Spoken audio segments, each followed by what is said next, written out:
Happy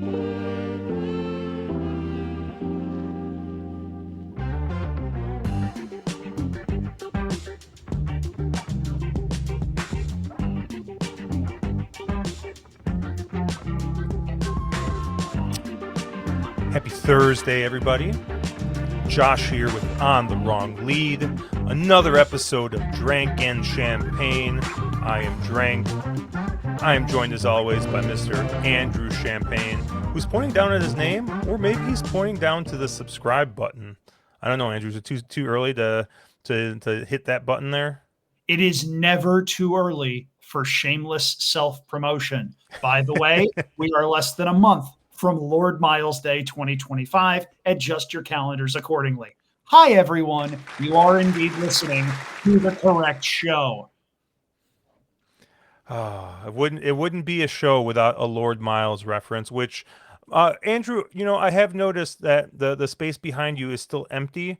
Is Saratoga and Lord Miles going to go back there, or you got different plans for that space? Oh, they're going to go back there, but I'm fighting a battle of time right now and investing my time across a number of different verticals, and unpacking has been losing.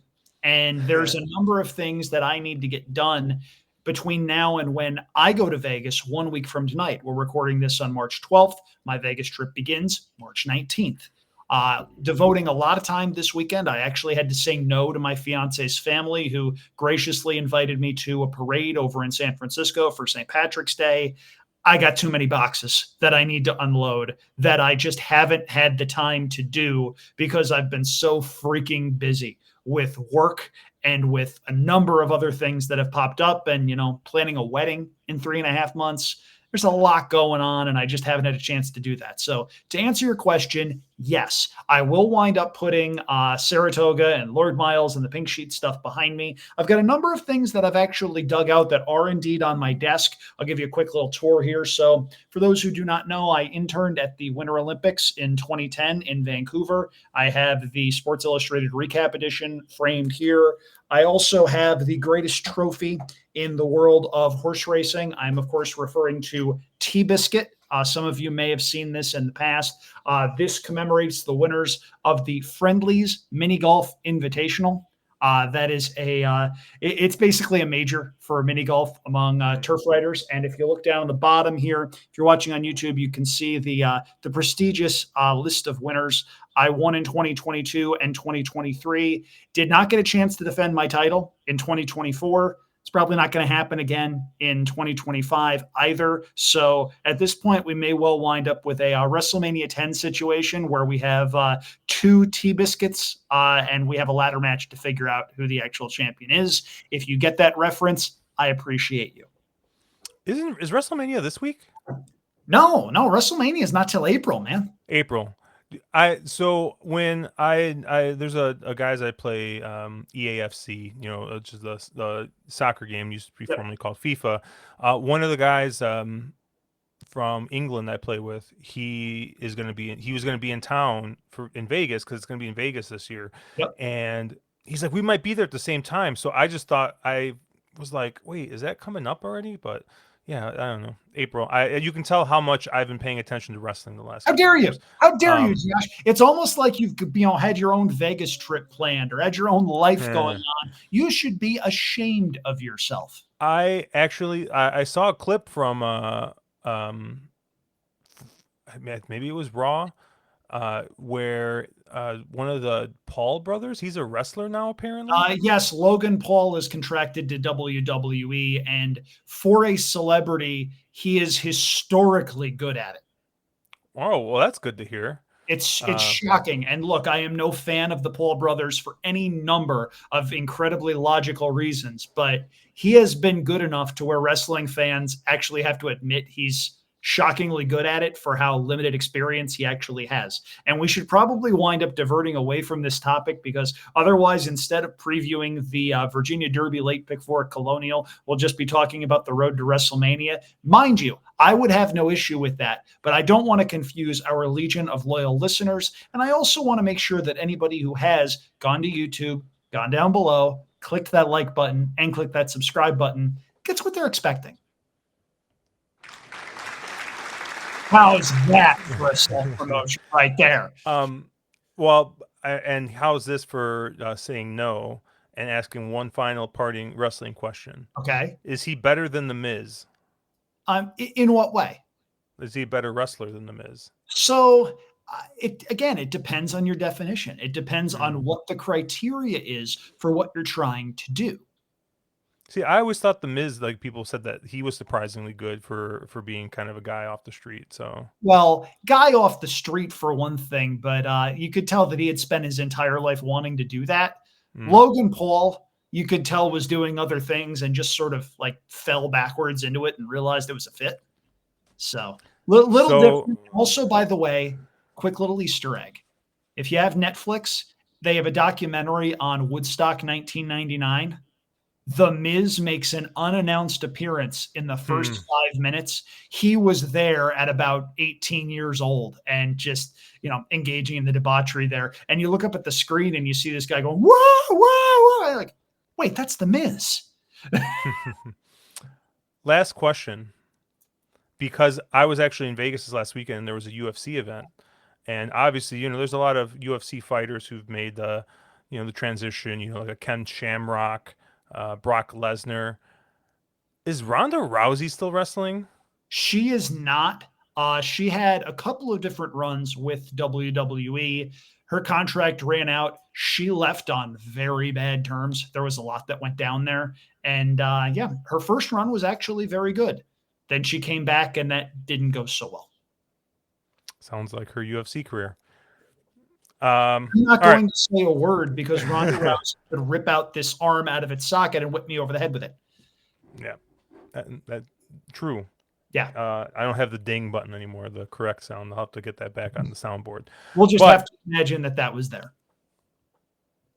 That works too.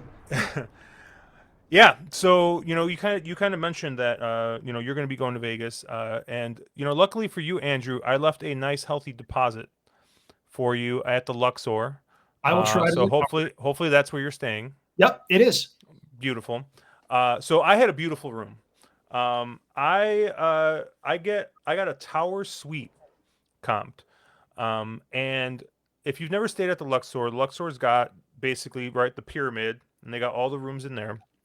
But they also have a tower it's a bit of a walk. Don't get me wrong, from the main casino floor, but I want to say about 10 years ago they renovated it, and they basically took I think they took I want to say the Bellagio furniture and put it in there, and they redid the rooms. They got tubs, and they're just nice rooms. I don't know how to I don't know how to describe it. Like it's the regular tower room or the regular pyramid rooms are kind of like I always say the cheap places in Vegas are like staying at like a Holiday Inn Express, right? Like a 2.5 star, basic, like nice. It's clean. It's fine. Um, but this is just like a step up, right? And I had a bunch of room. I had a fridge in the room, right, which is like pulling teeth now to get in Vegas. I had a nice little sitting area and stuff like that. So that had a nice, great room. And per usual, I got there before everybody else. I had dinner at Herbs and Rye with a buddy of mine, Brendan. Shout out Brendan if you're out there watching. And so we went to Herbs and Rye. Got nice cocktails. I got a nice steak. Great meal. And then Wednesday night, my buddy Gary flew in, and he landed around 10. And as per usual, we kind of hit the ground running. We played some video poker for a little bit. My favorite bartender at the Play Bar was there, and he hooked me up with a couple of double Maker's Marks on the rocks, and we hit the ground running. We sat down and we went and played craps. So technically, we didn't sit down; we stood and played a little 3-card poker. And I was up maybe $150 or something after playing some 3-card poker, and then we go play craps. And to say the table was hot would be an understatement that first night. I sat down with, I want to say I bought in for $300. It was a $15 table. Um, and I sat down 300, and I want to say I left with about $800. Hit the applause button. Hit the applause button, Josh. So that was a great start. That was a great start to the trip. Um, what mostly fueled that was three rollers who one guy rolled for at least, I don't know, 20 minutes. The woman next to him rolled for about 20 minutes, and the gentleman next to her rolled for another 20 or 30 minutes. And so we had three rollers in the hour, and I was betting the feature bet. And long story short, they have a bet out there. You can bet as low as $1 on there. And I like to play it. It doesn't hit very often. The odds are 30 to 1, 30 to 1, 150 to 1. It's called the all tall small. And I put out $3 for me and $3 for the dealers, right? So the dealers have a little action. They get a nice tip if it hits. And every usually every session, maybe you hit one of them, right? And that pays 30 to 1. Well, the female roller, she hit them all. So that was a 30 to 1, 30 to 1, 150 to 1. I took down a nice little, $210 there. She was rolling so well, and the drinks were flowing. I handed her a nickel. I'm like, here, like, great roll, like, keep it going. She then, I think, hit like another point and then sevened out. Everyone claps. Next guy, I think it was her boyfriend actually next to her. I was feeling good, so I doubled my bet one for the dealer again, and lo and behold, he hits it. So I hit that for the tune of about $420. Give him a nickel, and it was actually kind of funny. I not a nickel. I give him a quarter, and he's like, "No, you don't have to give this to me." And then he's like, "Wait, how much money did you just make?" I was like, $400. He's like, "Oh, I'll take it then." So, but yeah, so it was great. Like we had a great time. The dealers, I will say, um, I have not played craps at many places. Um, but to me, the dealers at the Luxor are very good. That's good. They're on top of your bets. They remember what you bet.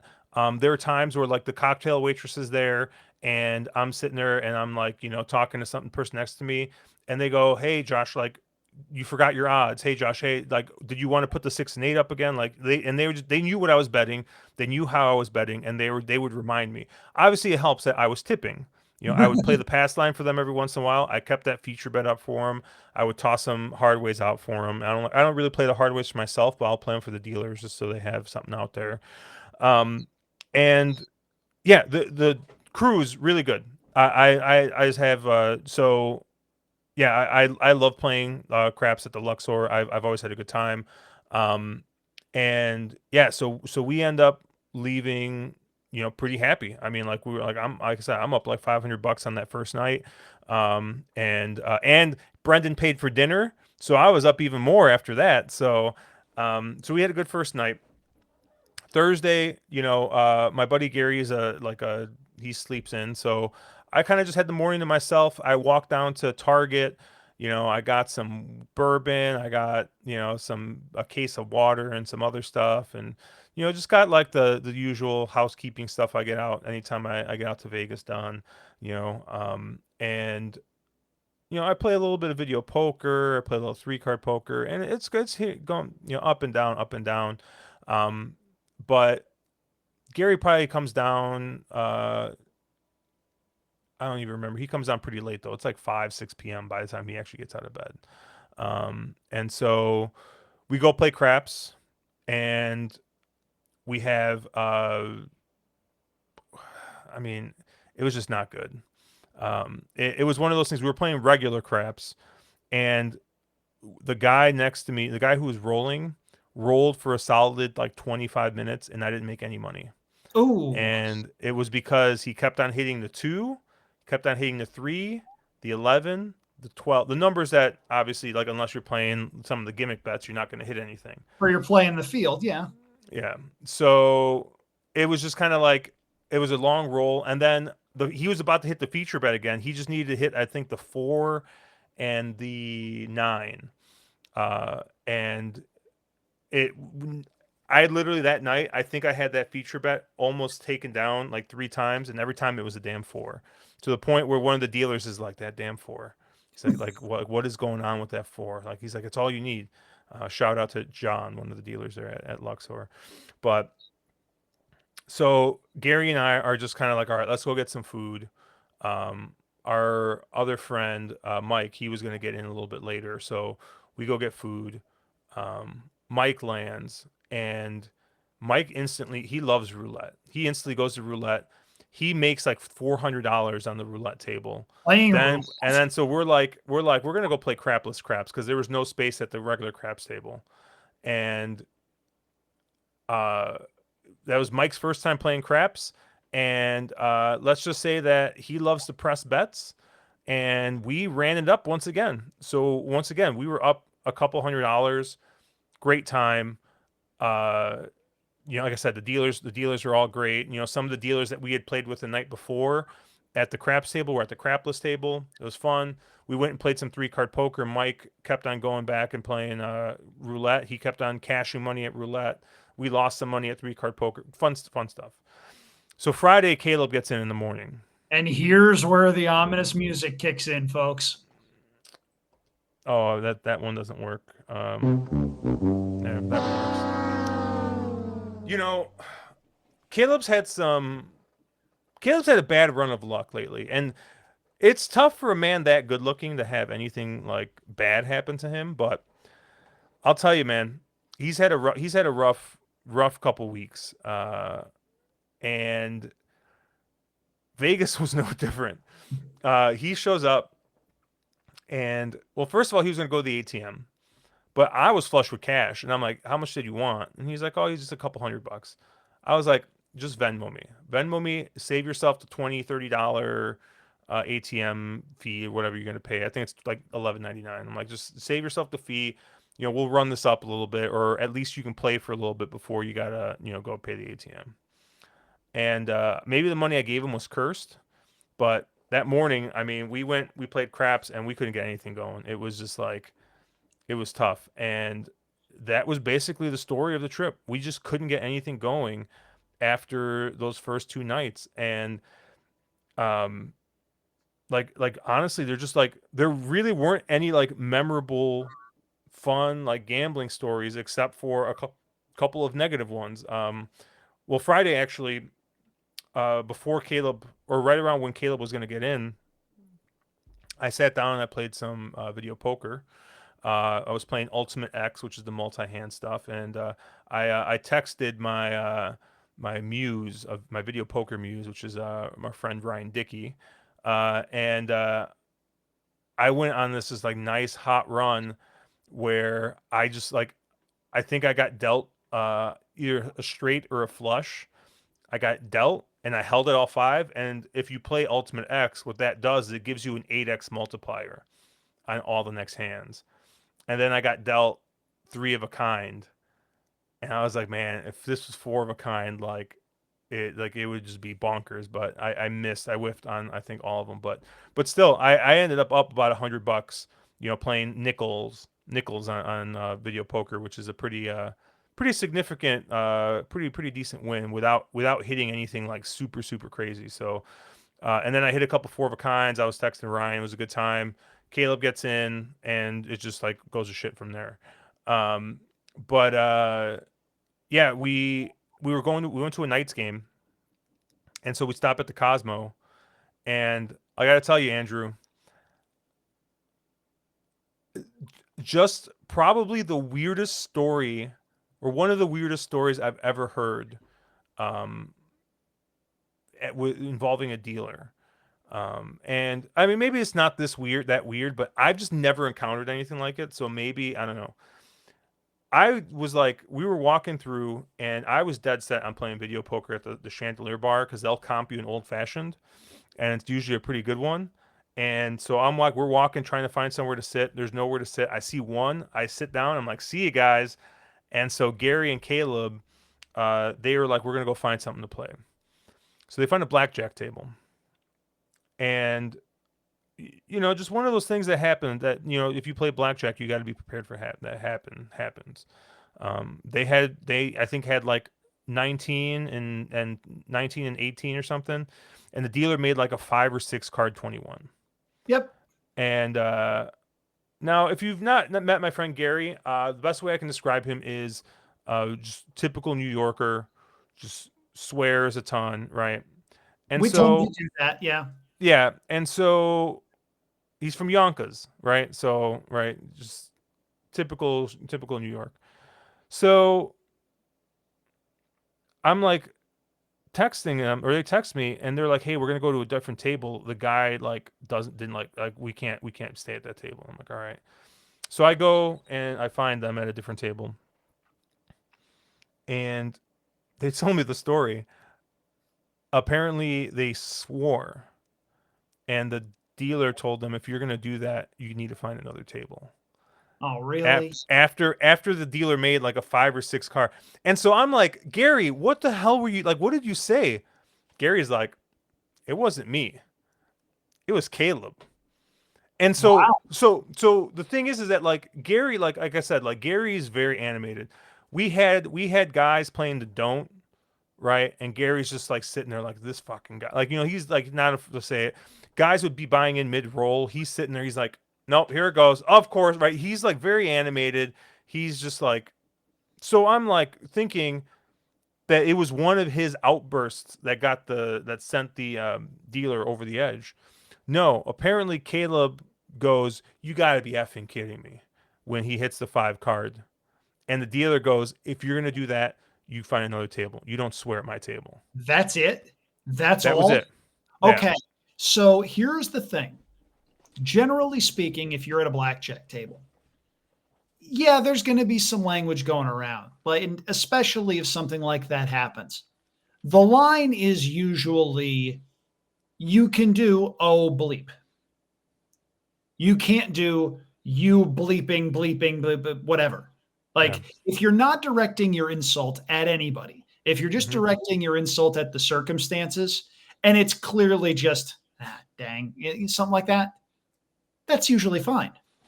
Yeah. Every once in a while, though, you tend to run into a megalomaniacal dealer. And trust me, I bet some of you out there didn't think you were going to hear that word on this podcast. But at any rate, the story I have about that can potentially rival that. My very first trip to Vegas, I went over to a casino that is now no longer operational, the Mirage, and decided to sit down at a blackjack table while my dad was playing cards over at Harrah's. And I texted my dad to let him know where I was. Blackjack dealers are trained to see cell phones as cheating devices. But I hadn't sat down at the table yet. I hadn't put my money down. I hadn't done any of that stuff. I was eyeing a seat. I saw the seat. I busted out my phone, texted my dad. Dealer stops what he's doing, looks up at me, and goes, "Don't you even think of doing that at my table." Now, some out there may say that's just an excuse to beat feet and find someplace that will appreciate your business. Josh, I played one shoe of $5 blackjack and I got him for $80, which for $5 blackjack That's is pretty a good. significant amount of money. He wound up rallying to push on 20 the very last hand. I pushed my chips in and very smartly went, "Color me up, please." And it was like I ran over his dog. But yeah, unfortunately, 99% of blackjack dealers in Vegas are good, and they're not going to raise a stink over something like that. The best dealers, in fact, want you to win, because if you win, what are you doing? You're tipping them, and they wind up making more, and the vibes wind up being great. Sounds to me like Caleb and your other friend just ran into the wrong dealer on the wrong day. Yeah. So if you do go to the Cosmo, please avoid Boris at the Boris, Cosmo. okay. Man, Boris, he is just What like about he Natasha? Is Natasha okay? no, Natasha was not there. But what was funny is, so I found these guys at another table, and it was a $25 blackjack table. It was empty when they sat down, so it was $15 when they were playing. And so I'm just making small talk and stuff, and like I'm just sitting there watching them play. There's another guy next to them. It's 3 people. The guy in first base, he's playing for significantly more. He's ranging between $25 a hand to $200 a hand. He's just ranging his bets. He's going up and down and doing all this kind of stuff. Um, and so we're sitting there, we're just talking. They're playing, and I'm probably there like 15 minutes, right? And we probably got about a half hour or more before we got to go to the game. And so the dealer goes, "Oh, why don't you sit down and play?" And I was like, "No, it's like $25. Like I don't want to play for $25." She's like, "You can play for 15." She's like, "You've been standing for a while. Let me get the pit boss over." She calls the pit boss. Well, first she actually asked the other guy. She's like, "Hey, is it okay if their friend sits down and plays 15?" And he's like, "Yeah, I don't care." And then she calls the pit boss. "Hey, he's been sitting here for a while. He wants to play with his friends. I'm going to put him at 15. Is that okay?" And she goes, "Yeah, no problem." That's And so, outstanding. right.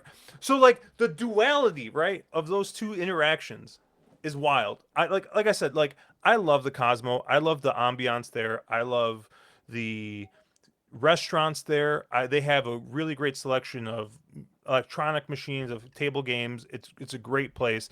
The scenery obviously is really good. And there's all kinds of weird stuff all over the place. The comp drinks are usually a step above.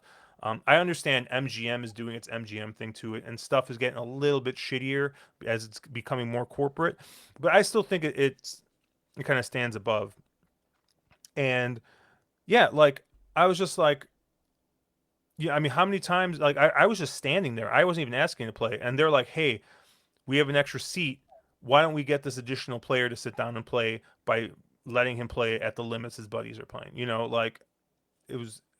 I mean, I don't know. It was just it was nice. The dealer was fun, and she was like, they had told her the story, so she was like bleeping bleep, like she was like like playing into it and stuff, right? And so it was just funny, like. And then, like I said, the person who relieved her, the gentleman, was just the same. It was really good vibes. It was fun. I don't even remember how much money I lost, like that, which is like good and bad. Like it's good because like that meant I had a good time, right? Yeah, exactly. It Like winds up I being an I Yeah. exactly. So it was fun. And then we went to the Knights game. Knights game was great, of what I remember. Because that's when stuff started to get the lights started to go out a little bit, to the point where there's a picture of me floating around like asleep during the second intermission, um, in the game, sitting there in my chair. I think I took like a 10-minute nap during the intermission because I had a couple too many cocktails by that point. The I lesson, also kids, there's a lesson in this. It's a marathon, not a sprint. Yeah, and Pace then yourself. Caleb then saw me walk. We're walking down to go to the bathroom, and we're coming back, and there's two women in front of us, and this poor woman is like 5'2", and I'm talking to Caleb, and I just give her just an awful flat tire. I Oh step no. on the back, and she just like, and I was like, oh my god, I'm so sorry. She spilled some of her drink, and I'm like, all right. I'll buy you a drink. And so I go and I buy her and her friend a drink. And Caleb's like, "Yeah, you started speaking Spanish to them." And he's like, "I left." So I was like, "Yeah," I was like, "I must have been really drunk." Like, so, but yeah, it was a good time. And then Saturday, I mean, it was just kind of more of the same. We played some Tampa at Luxor. We played some table games, and we got killed everywhere we went. We did some group pools, on some slot machines. That went badly. We actually did it the day before. We won some money, and then we tried to parlay it into roulette and craps, and we lost all of it. So, um, yeah, we like I said, it was just a bloodbath for us, and um, we went to a nice dinner at Din Tai Fung, went back to Cosmo for a little bit, and then we just kept losing money at record pace. And then yeah, Sunday most of the guys headed out early in the morning. I had a 7 p.m. flight. I just hung out in the room until the last possible minute, and then I went out played some video poker with Gary for a couple hours, watched the Rangers game, and proceeded to lose more money, which was kind of the theme of the trip. But we had a blast. It's really fun. Our next trips, tentatively, I might be taking the Andrew Champagne trip. We might be doing. We might try and do Thanksgiving. Nice. So not necessarily Thanksgiving Day. Although I did tell my wife maybe we go to dinner at my mom's, and then leave early and take a flight out, or we just fly Black Friday, and we get an early Black Friday and just stay that day, or it's either that week or it's going to be the week after. So it's going to be early December, and then right now we're going to plan for April of next year for my 40th birthday. Um, Possibly, depending on because my birthday is late in April, we might just go for the Derby. Just because it's going to be like the week after. So, Caleb and the guys, they seem pretty into it. My family probably won't care when we go. So, yeah, we're going to try and figure that out. But, have 9 months or so here to lick my wounds, recover the bankroll a little bit. And, hopefully you come back with some of my money, Andrew. I'm gonna try. Thanks. Yeah, that's honestly the key to going to Vegas or anywhere where gambling is a particularly notable part of the destination. Four very simple words: have fun while losing.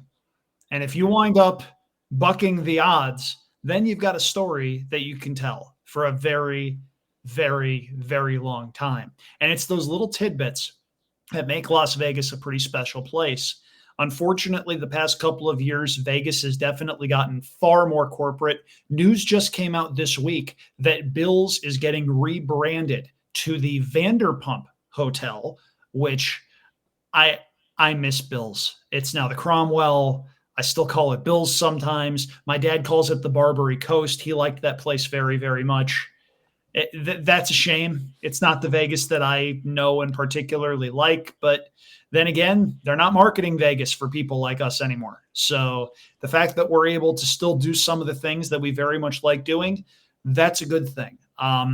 Very much looking forward to, and I mentioned this on last week's show, seeing the way sports bettors are treated for March Madness, because the last several years has been a lot of nickel and diming at certain on-strip properties. We have been told that that's not going to be the case at Luxor and that we're going to be okay. We very much like the nightly poker tournaments at Mandalay Bay, so we'll be playing those a lot. Looking forward to it. It's going to be a blast. And of course, look, it's always really nice being able to spend some time with my dad. So that's something that I'm going to value. He is making plans the day before I get there to do a couple of things that we always say we're going to do and that never have the time to do. He very much wants to go to the Mob Museum downtown. So he's probably going to wind up doing that. But no, I'm very much looking forward to that. I'll be doing some work for Rake Tech there. I'll be doing some videos. I'll be doing my usual job there. Thankfully, Wi-Fi everywhere is a very good thing. So I'll be able to do all of that stuff from the comfort of a sports book or, worst case scenario, my hotel room. So looking forward to that. We'll talk a little bit more about that trip on next week's edition of Drank and Champagne. But Josh, anything else you want to add about your Vegas trip before we start talking about Saturday at Colonial? Nope. I think we can move into this late pick four here at Colonial. Now, this might well wind up being one of the shorter discussions of a pick four sequence that we've ever had on this show, because both of us went very economical routes on this sequence. And as it turns out, neither of us are crazy about one favorite in particular. We'll get there when we get there. This late pick four, though, starts in race number 7. It's a 10-race card on Saturday. We've got 2 stakes races on tap with 3-year-olds in each of them. Some big fields, some confusing fields, I thought, in the first and last legs. Race number 7 kicks things off, a 1-mile optional claiming event on the main track. Josh, how did you see it? Yeah, this race I kind of looked at, and unfortunately, I just landed on the 2 short prices in here. I think my top pick is number 5, Lure Him In. Irad Ortiz rides here. This is a horse that's shown a lot of tactical speed. Is coming in here off of a win at Tampa last time out. Has had some nice races at Gulfstream. Seems to be a pretty consistent horse here for Sam Walensky. Obviously, this is owned by C2 Racing Stable, who obviously is the main patron, I think, for Saffie Joseph Jr. So obviously owned by a good ownership group here, and yeah, the fact that Irad gets aboard here makes me really like his chances. The only other horse I really gave a look to was the one Eloquist, who's kind of more of an off the pace type. And the fig for that last race at Parks came back pretty good. Parks figures are sometimes very, very hard to trust, and this horse obviously has only the last year only run at Parks. So Jamie Ness is shipping this one in here, and yeah, Jaime Rodriguez and Jamie Ness hit at 30%. And yeah, I mean, based off that last race, that improvement, third, second time out, third off the layoff, you maybe see even another step forward. But I mean, other than that, that's the two chalk here. So I'm not being super creative whatsoever. So I'm just going to go 1-5 here and move on. Yeah, I'm not being overly creative either. In fact, I am singling, and the horse I'm singling is your top pick. That's the 5 Laura Min. And it's not necessarily because I love this horse. I'm looking at this horse and I'm thinking that maybe his best days were in late 2023, early 2024. If you look at his record, you see him running against some very nice horses. You see Next show up. You see Il Miracolo and Tumbarumba and Steel Sunshine. Nice horses. The thing is, though, I can't find a logical alternative to this one. You mentioned horse number 1, Eloquist. Eloquist is a horse that just doesn't seem to want to win. He's been up very close. He's had plenty of chances. Seems like he finds trouble on occasion. And that makes me nervous when you're talking about a horse drawing the rail, especially one that has a little bit of tactical speed, but it's 2-turn tactical speed. Remember, a lot of these dirt races at Colonial are 1 turn, not 2. With that in mind, I am not crazy about Eloquist. Loriman ran well last time out at Tampa, may have needed the change in scenery from Gulfstream Park, where even considering the fact that he didn't win those 2 races, he still didn't run terribly. That race 3 back where he was third behind Steel Sunshine and Golden Glider, if he repeats that race, he probably wins this one. I don't think we're going to get 5-2 that he is on the morning line. I think it's probably more likely we see 7-5, 3-2, even with a decent sized field on tap. Loriman to me seems like the most logical winner of this sequence. And if he doesn't win, Josh, I honestly don't know who does. Yeah, I tried to make a case for a horse like the 9 Wine Collector, thinking maybe, that's kind of your speed here.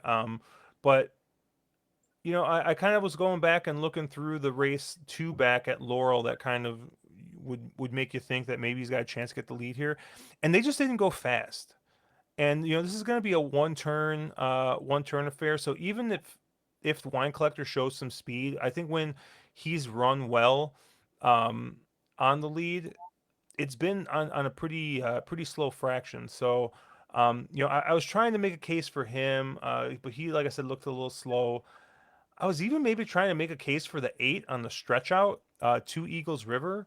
Um, you know, w- he's got a couple of races. If you go back to like the Keeneland race in the fall, where the figure looks good. He showed some tactical speed, and obviously that was much shorter. But we are going to be going at two. Are going to be going 1 turn here, so maybe seeing a sprinter like the 8 stretch out a little bit, but he's just kind of gone very, very off form since the barn change to Mike Maker, and that kind of scares me a little bit.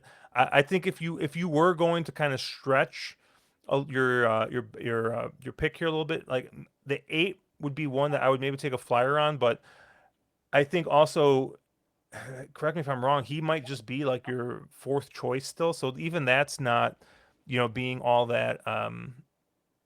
that creative there. So yeah, the 8 would probably be more of like a C type for me. I think he's interesting, but I think it is morning line price is probably an underlay. Yeah, I would have liked Two Eagles River a lot if this race was 6.5 or 7 furlongs. He's won it a mile previously, but I think he needs more pace up front than he's likely to get. I'm also with you in that I'm not sure he's the same horse he was in the back half of 2024. Also, we need to point out the elephant in the room. Mike Maker is staring down the barrel of a possible suspension. We don't necessarily know how that's going to play out.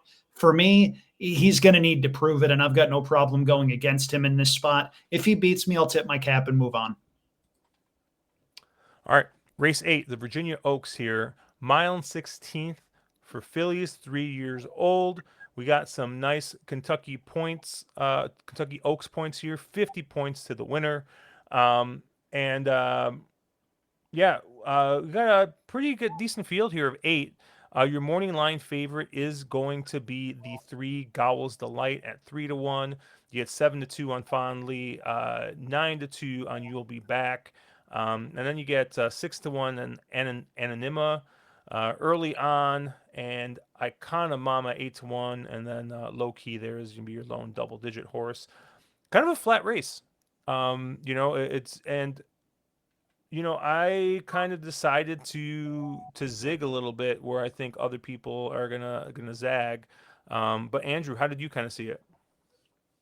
You got me right as I was taking a drink because I thought you were going to go with it. But yeah, I am probably zagging as opposed to your zigging here because I went with the two favorites. My top pick is number 8, Fondly. It is not often that Graham Motion, who is a fantastic horseman, has a first time starter fully cranked. Fondly's debut win at Tampa was very, very good. Now, what did she beat that day? I don't know. But I also know that this is not something Graham Motion tends to do. And Fondly overcame some trouble in that particular race to win by 4 lengths. Remember, again, 1 turn, not 2. I think that's a significant help for Fondly as she's still figuring things out. I think she is certainly eligible to improve at second asking. I see a Rat Ortiz Jr. I think there's a chance Fondly winds up going off favored solely because the wise guy money goes a little bit far. The other runner I'm going to use is that morning line favorite, number 3, Gowls Delight. Ran second behind a very nice horse last time out in the Rachel Alexandra. This will be her first start at 1 turn.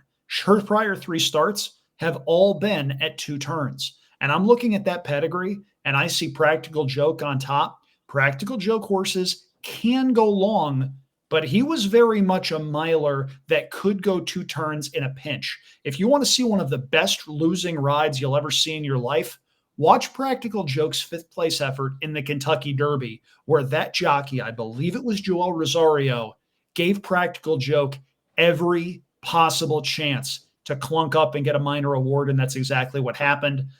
Gowls Delight, I think, could benefit from that cutback to 1 turn. I love the recent bullet for Kenny McPeak. I think there's plenty to like in here. For me, it's the 2 favorites, Fondly over Gowls Delight. Josh, you mentioned you're probably going a completely different direction. I'm intrigued by this. Tell me more. Yeah, I'm gonna single the 1, Icona Mama. Um, and this is a horse that last year obviously broke its maiden at Presque Isle, which is not exactly uh, the bastion of Kentucky Oaks horses, but went straight into the Bolton Landing stakes race at Saratoga Sprinting, and it was washed off the turf, but finished a nice second at a huge price, 29-1 there. And kind of kept it rolling last year, finishing third in the Pocahontas by only 3/4 of a length, right? So I think this is a horse that's got a bit of back class there, right? Having run against some pretty nice horses in her 2-year-old career, ran in the Frisette, and obviously, maybe kind of regressed to the mean. I don't know what happened there, but came back in the state bred stakes at Penn National and ended up winning that by a huge, huge margin. And then actually ran pretty okay at the 7 furlong listed stakes here at Laurel. Um, this is a horse that has kind of proven itself at least against winners. And you know, I look at the work pattern and I see that bullet work last time out at Penn, right? And I see a good work 5 furlong work before it.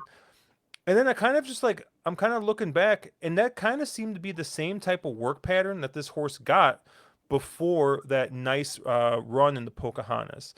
So I'm just kind of looking at it. I'm like, this horse is kind of being prepped the same way as they were in the Pocahontas, coming here kind of with the same type of prep. I don't know too much about the trainer here, Flint Stites, but I see Johnny V gets aboard here. And Johnny V is about as consistent of a rider as there is. Johnny V is going to be on the rail, and this is a horse that's got some tactical speed. I just think that this is going to be a race that might just set up here for Icona Mama. And I wasn't all that impressed by the other horses in this race. The three Gall's Delight and the eight Fondly. Um, so yeah, so I just thought that this is the horse that's a little bit more proven, albeit I guess maybe against stakes company. I mean, listed in Grade 3 stakes company, but still has run very well against some really really nice horses. So I like the one Icona Mama here in this spot. I liked Icona Mama underneath. She does have a couple of back races that would give her a bit of a chance. And the presence of John Velasquez for a small barn, very intriguing. I'm not quite sure this is the distance that she wants. I see Maximus Mischief on top. I see Bernstein on the bottom. To me, this is a 6, 7 furlong horse, ideally. But would it be shocking if Icona Mama ran well at a price? Not necessarily. I can't say that I hate that idea. And that is a true separator single. I don't know if you're going to get 8-1, but even so, that horse looks like one of those 6-1 shots that winds up paying considerably better than that in some of the multis if it winds up coming in. All right, race 9, the Virginia Derby, $500,000 here for 3-year-olds, and another Kentucky Derby points race here, and yeah, we get an interesting field of 10 here. We get Getaway Car at 9-5, John Hancock at 3-1. You get Rapture at 5-1, and then you get double digits on everybody else. Um, you know, upon first look at this race, I really liked the 2 John Hancock. Well, I'm going to stop you in your tracks. John Hancock is not going to be running. John Hancock is going to be bypassing this race for the Louisiana Derby. Beautiful. I love to hear that because I was a little confused about why they had Mike Smith named on this horse and why Flavian Pratt wasn't running on that horse, which is what kind of pointed me to what my top pick is going to be here in the 7 Rapture. Because, I look at the 6 Getaway Car and, ran second in the Low South Futurity, has a couple of like really nice races, going back, ran, fourth in the BC Juvenile. But, I mean, you got to question a little bit why this horse ran the Low South Futurity and then ran the Sunland Derby and now is running the Virginia Derby. I mean, there are plenty of races a little bit closer to Bob Baffert's home base that this horse could clearly be running. And I don't know if he's just hoping that he's going to find a soft spot. And granted, like I know this is probably not. Irad Ortiz does a lot of things very well. I think he's best, if not second best jock that we have in the country. The one thing that gives me pause with Irad Ortiz horses is when he's on the lead. I think that he has a propensity to give up that lead maybe a little bit easier than maybe more aggressive riders would, and I think that his lack of aggressiveness sometimes is maybe like his only weakness. So I see a speed horse here. I see a horse that looks like it's a need to lead horse, and I see Irad Ortiz get aboard, and it's going to be 9-5, and I just get a whole bunch of question marks going through my head, and then I was thinking the same thing about the 3 horse here, the 2 horse John Hancock. Why is Flavian Pratt not aboard? Well, Flavian Pratt's not aboard because it looks like they were going to scratch out. That answers that question. But I do see Flavian Pratt get aboard for the 7 Rapture. This is a horse that won by open lengths last time out there at Oak Lawn. Was probably geared down a little bit after he kind of drew out. There's just kind of a new face, I think, in this group. Obviously, Getaway Car we've already seen run a bunch of times. We have horses like the 8 who took a bunch of times to break its maiden, Render Judgment. I think I've seen enough of. George Magic I've seen enough of. So, Studley Do Right I've seen enough of. And so, it kind of just, I don't know, by default, kind of just end up landing on the lightly raced horse here in the 7 Rapture. And like I said, Flavian Pratt getting aboard, they're definitely a big plus in my eyes here. So I'm going to single the 7 here, and I'm against Getaway Car. So we agree on half of the favorites. I'm not a huge fan of Getaway Car, not necessarily because he shows up here, but because of the likely race shape. There's going to be pace. He is not going to get a chance to get comfortable on the front end, and I think that hurts him. Getaway Car may very well win, but his likely price hits me as an underlay, especially with John Hancock out. Getaway Car is 9 to 5 on the morning line. I think that's coming down. By that logic, Rapture is your second choice. Josh, I understand where you're coming from. I think Rapture either wins by 5 or he's sixth beaten 15, and I don't think there's a middle ground. He beat nothing last time. The figure was fine, I guess, but now he tries winners for the first time. He will run without Lasix. And while the winner of his debut race on December 14th looked like a nice horse, I don't think the rest of the field was all that great either. I'm going to let him beat me too. As I've mentioned, I think there's speed in here. We've talked about Getaway Car. Number 3, American Promise has some speed. I don't think he's going to be too far off of it.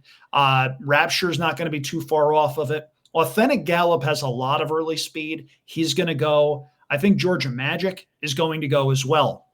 Josh, I'm playing a numbers game. I want closers, and I'm using 3 of them. I am using number 4, Omaha, and number 9, Render Judgment. But you mentioned my top selection as a horse that you had seen enough of.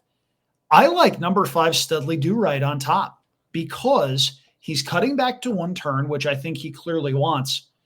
Highlight that major equipment change for our YouTube viewers here using one of your magic red things there. Yep. Blinkers off.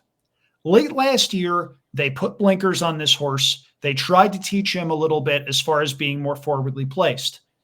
And he fooled them because he won the Nashua in a race that I don't think had all that much in the way of quality alongside it. I feel like he was just the most talented horse in that field and won on guts. They stretched him out to 2 turns.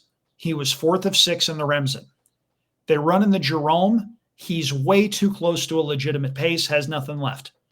They ship him to Turfway Park. That's a synthetic track. He didn't do a lot of running. His pedigree doesn't necessarily indicate that he will like synthetics, so I have no issue drawing a line through that race. Studley Do Right is a 1-turn, 1-run horse, and I think he's going to wind up getting the exact scenario that he wants. I think he's going to wind up getting speed in front of him. I think he's going to be able to make 1 late run. Will that be enough? I'm not sure, but given his likely price, I'll absolutely pay to find out. I am thinking that this race winds up falling apart. I respect Getaway Car. It wouldn't shock me if Getaway Car wound up winning, but at his likely price, with other horses in here that have some early speed, I can't bet him. I'm going to be using this pick 4 ticket to leverage the opinion I have that this race is likely to fall apart. Yeah, if you think that this is going to fall apart, I think the 4 is the horse I would want. Yep, that's what I'm using. It's just I like Studley Do Right more. I think there's enough recent races that darken the form. If he's the horse he was middle of last year, going this 1-turn route, he's got a big shot. All right. And then race 10, we have an allowance race here going 1 mile and 16th on the main track. Once again, we got some 1-turn mile and 16th races here. So where did you land, Andrew? I landed on Jamie Ness and Jamie Ness. Hi, Coots. How you doing? I'm using number 6, Supreme Law, and number 9, Mo Rewards. Insert your one-liners here. Supreme Law has won his last 2 races by a combined total of 34 3/4 lengths. I don't know where those efforts came from. I have no idea. It is entirely possible that this is Jamie Ness moving a horse forward considerably. And if he runs the types of figures that he's run in each of his last 2 starts, he probably buries this field. But if Ness was that confident in Supreme Law, why is he also entering Mo Rewards, who himself is no slouch? This is a runner that last year won 2 races, this year 1 for 4 with 2 seconds. And the one time that he didn't run well, he was up close to a pretty fast pace for Aqueduct. When they go 23-1 for the first quarter mile in a race in January, they're moving. I've got no problem drawing a line through that race. I think Jamie Ness finds his way to the winner's circle. The question is, with which runner? Yeah, I looked to the inside in this one. I think my top pick is actually going to be the number 2 passing game here. For Peter Urton, Flavian Pratt gets the board again. Broke its maiden 2 back in the mile and 16th race on the synthetic. First time out at Indiana Grand, ran pretty well. Wasn't embarrassed. Finished second by 2 3/4 lengths there, and then came back in an optional claimer, going the classic distance, 1.25 miles, and kind of finished an even fourth in that race. I love seeing horses like this get off synthetic. Right, it's Medaglia d'Oro, Uncle Mo. Basically, I think this horse could probably run on anything. So I like to see the cutback here for this horse coming off a layoff, and you see a pretty decent work pattern, I think, kind of building up to this race. And this looks to be probably your inside speed in this race. So yeah, I like the 2 passing game as my top pick. I do have 2 others that I am going to use. The number 5 Protege here for Sam Walensky and Irad Ortiz.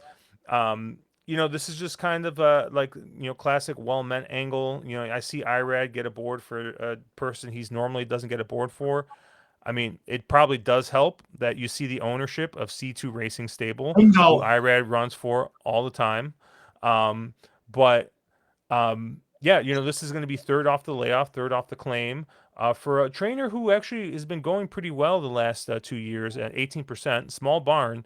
But yeah, I think the race 3 back, looks fine here. And I understand that we're kind of stretching this horse out a little bit. But, I look at the pedigree, I see good magic on the top. I don't think mile 16 should be a problem. Forestry on the bottom, maybe you question a little bit more because that's more of a sprinter type pedigree. But we're still going 1 turn here. So I like to, I'm interested to see how this horse runs on the stretch out. My other pick is going to be this 4 Virginia City.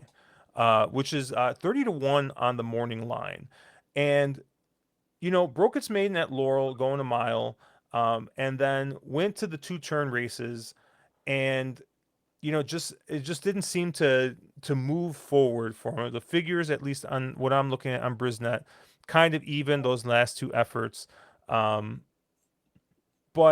even though the distance is staying the same, I'm kind of almost treating this like a cutback because we're going back down to the 1 turn. And I like that race, that Laurel race. And then when I look at the work pattern for this horse, I mean, this is a horse that's been working really, really great, right? You see a 37-3, and then you see a 35-3 best out of 17 last time out. Maybe that's just a smokescreen, right? They're just working this horse really fast, but at 30-1, it's not going to take a ton for me to want to like a horse. So the fake kind of cutback here for this horse, the work pattern, it gets me pretty excited to try and bet this horse here and use this as a B. And hey, it's Virginia Derby Day. Why not Virginia City? There we go with the hunch bet. On a serious note, I don't hate Virginia City as an underneath proposition. I don't think you're going to get 30-1 on this horse. Draw a line through the last race, and you're left with a horse that hasn't done a heck of a lot wrong.